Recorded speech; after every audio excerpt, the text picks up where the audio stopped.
Hello viewers, welcome once again. आज हम बात करने वाले हैं डीएनए सीक्वेंसिंग, अर्थात डीएनए का जो अणु है उसके अनुक्रमण की। किस अनुक्रम में, किस सीक्वेंस में किसी डीएनए के अणु पर विभिन्न न्यूक्लियोटाइड्स लगे होते हैं। हमें पता है उसके स्ट्रक्चर में 4 नाइट्रोजन बेस होते हैं, थाइमीन, एडनीन, ग्वानिन और साइटोसिन। और इन्हीं के द्वारा निर्मित जो न्यूक्लियोटाइड्स हैं उन्हीं की रिपीटेड श्रृंखला, उन्हीं का पॉलीमर होता है एक डीएनए का अणु। तो ये जो basic units of DNA molecule हैं, इनकी सीक्वेंस क्या है वह यदि ज्ञात करना हो तो दो मेथड्स हैं। एक है मैक्सम गिलबर्ट सीक्वेंसिंग मेथड और दूसरा है सैंगर्स सीक्वेंसिंग मेथड। तो इस वीडियो में हम देखेंगे अबाउट द सैंगर्स सीक्वेंसिंग। सैंगर जो नोबेल लॉरेट थे, 2 बार उन्होंने नोबेल प्राइज पाया। उन्होंने 1977 में डीएनए मॉलिक्यूल सीक्वेंसिंग की इस तकनीक को डेवलप किया था।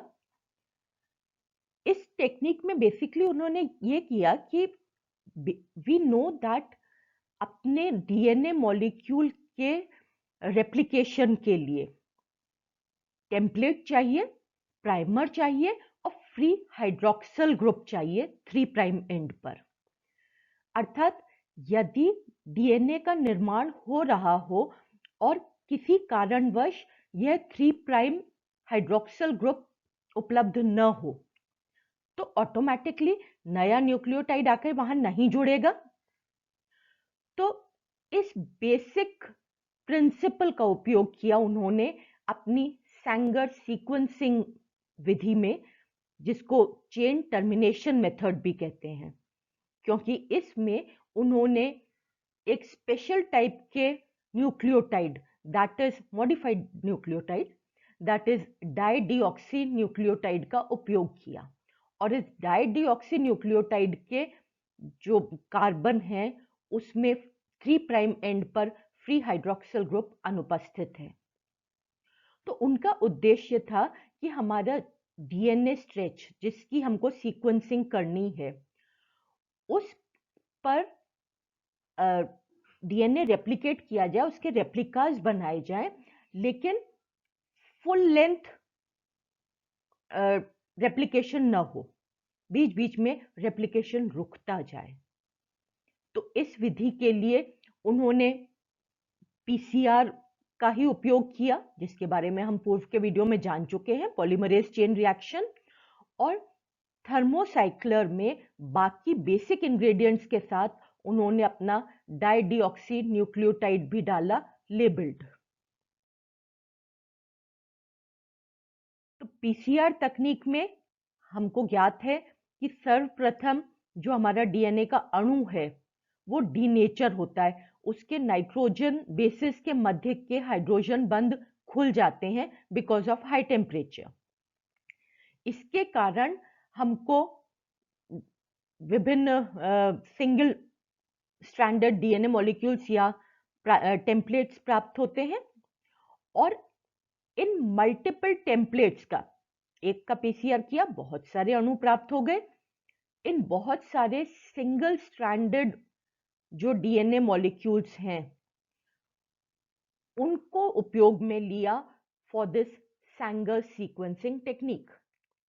और उसमें उसके अनुरूप प्राइमर भी ऐड किया, विभिन्न अपने जो डीऑक्सीराइबो न्यूक्लियोटाइड्स हैं, ट्राइफॉस्फेट्स, वे भी ऐड किए।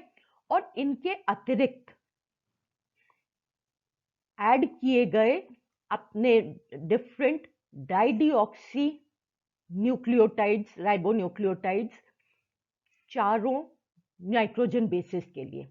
और ये जो हमने यूज किए, इन चारों की जो लेबलिंग की, फ्लोरेसेंस लेबलिंग की, वह विभिन्न फ्लोरेसेंट डाइज द्वारा की। अर्थात जहां पर भी यह जुड़ेंगे, ये चारों आपके डाइडिऑक्सी राइबो न्यूक्लियोटाइड्स हैं, विद द फ्लोरेसेंट लेबलिंग। और ये जहां पर भी इन फ्लोरेसेंट मार्कर के साथ जितनी भी दूर रेगुलर डीऑक्सीराइबोन्यूक्लियोटाइड्स जुड़ते जाएंगे, वहां तक तो चेन इलोंगेट होती जाएगी, और उस मिक्सचर में उपलब्ध जैसा ही हमारा ये मॉडिफाइड न्यूक्लियोटाइड जुड़ा, उसी पॉइंट पर चेन टर्मिनेट हो जाएगी। अब इन कंप्लीटली या डिफरेंट लेंथ्स तक रेप्लिकेटेड डीएनए मॉलिक्यूल्स को जब एक्सट्रैक्ट करेंगे या उनको भी डीनेचर करके उनका प्राप्त करेंगे, तो हमें ये विभिन्न लेंथ की डीएनए अणु प्राप्त होंगे, जिसके अनुक्रम हमारा जो मेन डीएनए है जिसकी हम सीक्वेंसिंग कर रहे हैं, उसी के अनुरूप है। तो इन डीनेचर्ड जो अपनी चेन्स प्राप्त हुई हैं, इनका फिर हम जेल इलेक्ट्रोफोरेसिस द्वारा हम इनको पृथक कर लेते हैं on the basis of the size. तो अब अगर इस तकनीक को हम एक एक स्टेप के रूप में देखें, तो अब they are basically 3 steps. First step में हम पीसीआर करते हैं ऑफ द सेलेक्टेड अपना जो डीएनए मॉलिक्यूल है, जिसकी हमको विभिन्न न्यूक्लियोटाइड्स की सीक्वेंस ज्ञात करनी है। तो उस ओरिजिनल डीएनए सीक्वेंस को पीसीआर के द्वारा एम्प्लीफाई कर लेते हैं और उसकी उन मल्टीपल कॉपीज को डीनेचर कर लेते हैं। अब हमारे ये जो बहुत से टेम्पलेट मॉलिक्यूल्स हैं, इनको अपने रेगुलर न्यूक्लियोटाइड्स ट्राइफॉस्फेट्स के साथ along with fluorescently labeled dideoxy ribonucleotides triphosphates के साथ वापस से पीसीआर में थर्मोसाइक्लर में डालते हैं। प्राइमर्स भी उपलब्ध होते हैं ताकि अपना जो यहाँ पे प्राइमर लग जाए शुरू में, और जो फ्री हाइड्रोक्सिल ग्रुप होगा 3 प्राइम एंड पर, उस पे इस हमारे मिक्सचर में से एक बार में एक कॉम्प्लीमेंट्री न्यूक्लियोटाइड आके जुड़ता चला जाए। अब जैसे जैसे ये न्यूक्लियोटाइड जुड़ेंगे, it is a game of probability. तो हमारे ये जो उपलब्ध डाइडिऑक्सीराइबोन्यूक्लियोटाइड्स हैं, ये भी कहीं पर जुड़ सकते हैं अपने कॉम्प्लीमेंट्री बेसिस से during the process of DNA replication. और जहां पर भी ये हमारे डाइडिऑक्सीराइबोन्यूक्लियोटाइड्स जुड़ेंगे, नेक्स्ट डीऑक्सीराइबोन्यूक्लियोटाइड जुड़ने के लिए हमारे पास 3 प्राइम फ्री हाइड्रोक्सिल ग्रुप नहीं है। अर्थात बस उस पॉइंट पे ये जो हमारी नई चेन बन रही है इस टेम्पलेट पे, वो रुक जाएगी। अब यह चेन शुरू हो रही है 3 प्राइम एंड से। इसके सामने एंटी पैरेलल होता है डीएनए मॉलिक्यूल, तो जो हमारा प्राइमर है उसका 5 प्राइम एंड होगा, और जिस पॉइंट पे आकर के ये रुकेगी, वहां पर अपना इस बढ़ती हुई चेन का 3 प्राइम एंड होगा, because of the 3 prime end of dideoxyribonucleotide ही तो हमारा ये चेन टर्मिनेट हुई है। तो इस कारण से हमें डिफरेंट लेंथ के रेप्लिका मिलेंगे for this particular template that we are using. अब सैंगर विधि दो मेथड से हो सकती है, 2 टेक्निक्स हो सकती हैं सैंगर सीक्वेंसिंग टेक्निक की। एक हो सकता है कि हम मैन्युअली हर बार 4 पीसीआर सेट करें और प्रत्येक में एक ही प्रकार का डाइडिऑक्सीराइबोन्यूक्लियोटाइड ऐड करें in the mixture. So what will happen, suppose हमने एडेनिन का डाइडिऑक्सीराइबोन्यूक्लियोटाइड ऐड किया, तो इस सीक्वेंस में जहां जहां पर भी थाइमीन है, क्योंकि ए विल पेयर विद टी, तो जहां जहां पर भी ये हमारा थाइमीन है, इसके सामने किसी भी पॉइंट पर हमारा ये एडेनिन के लिए जो डाइडिऑक्सीराइबोन्यूक्लियोटाइड है ये जुड़ जाएगा। यहाँ जुड़ गया तो हमारा रेप्लिकेटेड डीएनए में सिर्फ 4 न्यूक्लियोटाइड्स जुड़ पाए, और आगे बढ़ा इस थाइमीन पर हमारा मॉडिफाइड न्यूक्लियोटाइड जुड़ गया, तो the length of the chain will be this much and so on.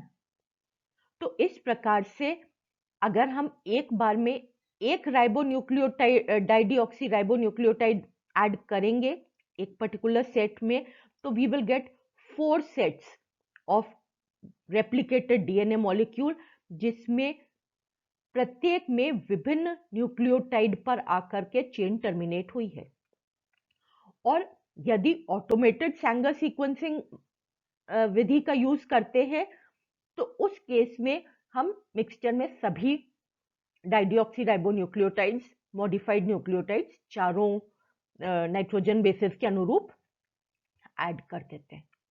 तो इन दैट केस पूरी सीक्वेंस में जो जहां जुड़ने का जिसको मौका लगा फ्रॉम दिस मिक्सचर वो जाकर के जुड़ जाएगा।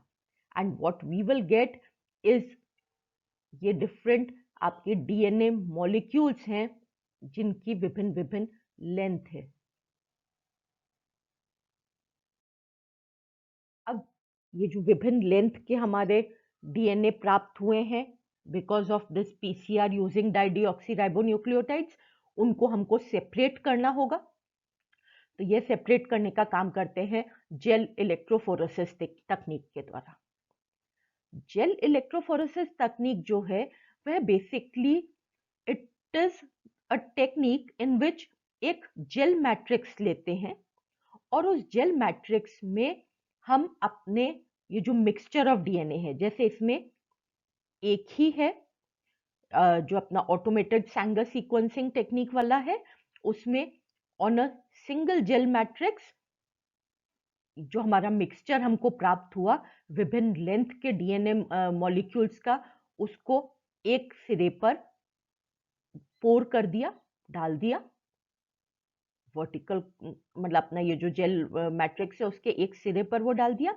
अब इसके दोनों सिरों पर हमने चार्ज इलेक्ट्रिक करंट फ्लो किया, एक तरफ पॉजिटिव चार्ज और दूसरी तरफ नेगेटिव चार्ज।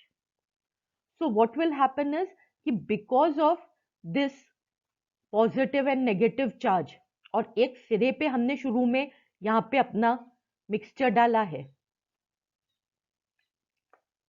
तो these DNA molecules, because of the presence of phosphate group, they are negatively charged, क्योंकि बढ़ती हुई चेन में these phosphate groups किसी भी डीएनए मॉलिक्यूल में दे कन्फर, उनके कारण उसमें नेगेटिव चार्ज हो जाते।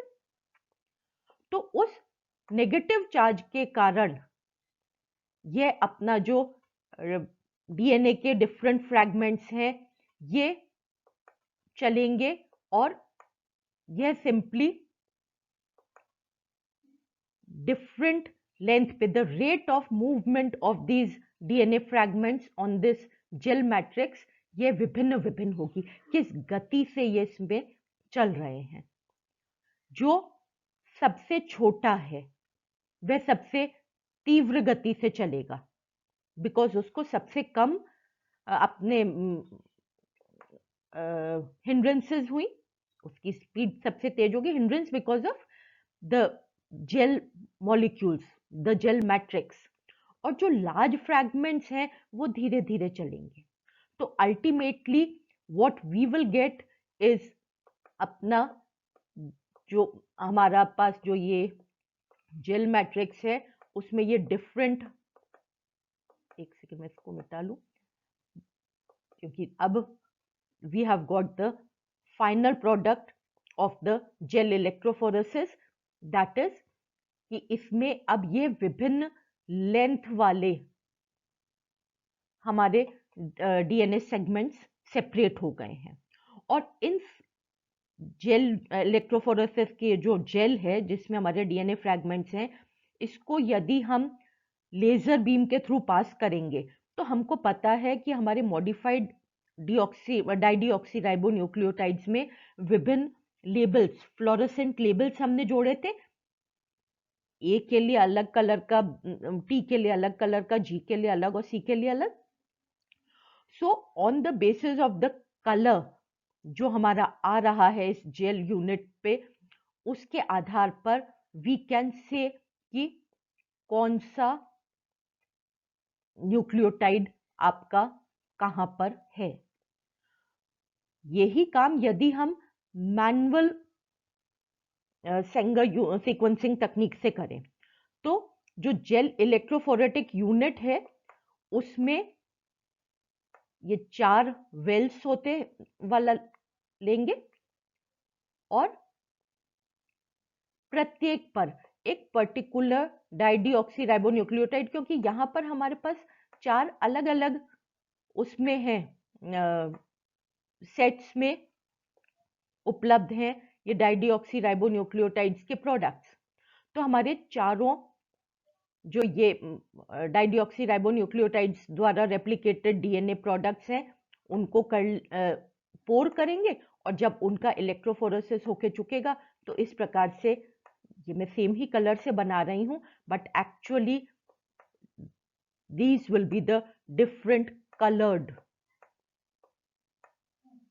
डीएनए फ्रैगमेंट्स जो सेपरेट हो जाएंगे। इसमें भी स्मॉलेस्ट सबसे नीचे आएगा और लार्जेस्ट सबसे ऊपर आएगा।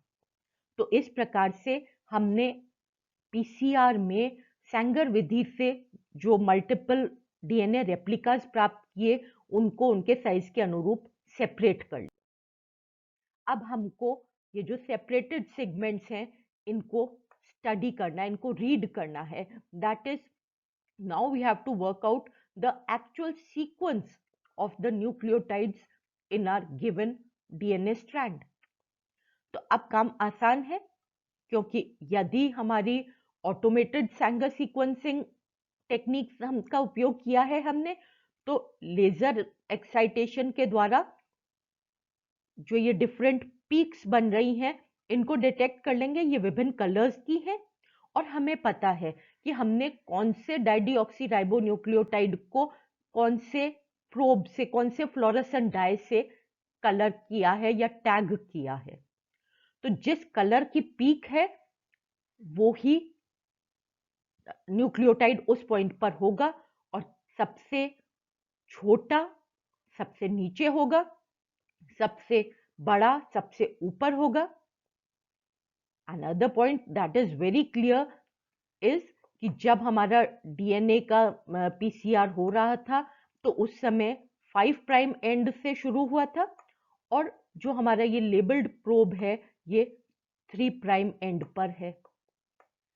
अर्थात 5 प्राइम एंड सबका एक पॉइंट पे आ जाएगा और जो ये डिफरेंट साइज आ रहे हैं, this is the 5 prime end of each fragment और उनको उनकी लेंथ के अनुरूप जोड़ते चले गए। तो इस प्रकार से नाउ अगर हम ये सीक्वेंस पढ़े तो इट विल बी,